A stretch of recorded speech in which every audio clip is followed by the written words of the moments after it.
खौफनाक कहानी, सुशांत और खौफनाक हवेली। सुशांत एक बहादुर लड़का था जो हमेशा नई जगहों की तलाश में रहता था।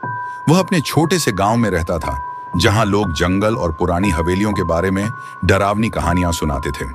लेकिन सुशांत को इन सब पर विश्वास नहीं था। वह हमेशा मानता था कि ये सिर्फ लोक कथाएं हैं जो डराने के लिए बनाई जाती हैं। एक दिन सुशांत ने गांव के बुजुर्गों से एक पुरानी हवेली के बारे में सुना।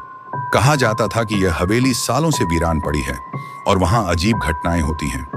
लेकिन सुशांत के दिल में साहस था। वह अपनी जिज्ञासा को शांत करने के लिए उस हवेली में जाने का फैसला करता है। रात के समय जब चांद अपनी पूरी रोशनी में था, सुशांत ने जंगल की ओर कदम बढ़ाए। जंगल के अंदर अंधेरा घना था और हवा में अजीब सी सिहरन थी। पत्तियां खड़क रही थीं, जैसे कोई उसे घात लगाए बैठा हो। लेकिन सुशांत डर के बजाय हवेली तक पहुंचने के लिए तेजी से चलता गया। आखिरकार वह उस हवेली के पास पहुंच गया। हवेली बेहद पुरानी और खंडहर में तब्दील हो चुकी थी। उसके दरवाजे और खिड़कियां टूटी हुई थीं और अंदर से सड़ी गली बदबू आ रही थी। सुशांत ने अपनी टॉर्च की रोशनी से हवेली के अंदर झांका। हर जगह अंधेरा था और हवा में एक अजीब सी गूंज सुनाई दे रही थी। वह अंदर घुसा और जैसे ही एक कदम और बढ़ाया, उसे हल्की सी आवाज सुनाई दी, सुशांत, सुशांत। सुशांत ने चौंक कर इधर उधर देखा, लेकिन कुछ नहीं दिखाई दिया। यह आवाज उसकी कल्पना तो नहीं हो सकती थी। दिल में डर बढ़ने लगा, लेकिन सुशांत ने खुद को शांत किया। वह आगे बढ़ा।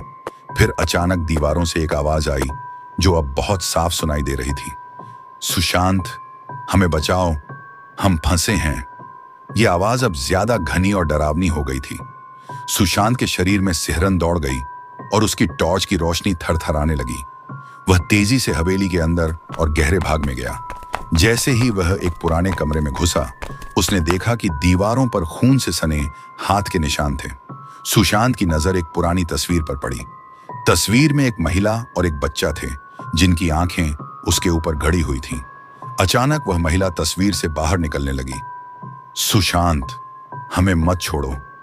महिला की आवाज अब सुशांत के कानों में गूंज रही थी। सुशांत डर के मारे कांप रहा था, लेकिन वह भागने की बजाय वहीं खड़ा रहा। तभी कमरे की दीवारों से एक सर्द हवा बहने लगी और कमरे में छायाएं हिलने लगीं। वह महसूस कर सकता था कि जैसे हवा ने उसे घेर लिया था और चारों ओर से रूहानी कत्ल की चुप्पी और खौफ उसे घेरने लगी थी। सुशांत की आंखों में आंसू थे। उसका दिल तेज तेज धड़क रहा था। अचानक एक जोड़ी हाथ उसकी पीठ पर पड़ी और उसने तेजी से मुड़कर देखा। सामने कोई नहीं था, लेकिन कमरे में एक अजीब सी आवाज गूंज रही थी, हम तुम्हारे साथ हैं। सुशांत की सांसें रुकने लगीं और उसकी आंखों के सामने अंधेरा फैल गया। अगली सुबह गांव के लोग जब जंगल में सुशांत को खोजने आए, तो वह न तो हवेली से बाहर निकला और न ही कभी दिखाई दिया। लोग कहते हैं कि वह हवेली अब भी खड़ी है और वहां कोई सुशांत का इंतजार कर रहा है, वह रूह जो कभी लौट कर नहीं आई। लेकिन जब रात के समय चांद अपनी पूरी रोशनी में होता है, तो कुछ आवाजें सुनाई देती हैं, Sushant, Sushant. Subscribe to my channel.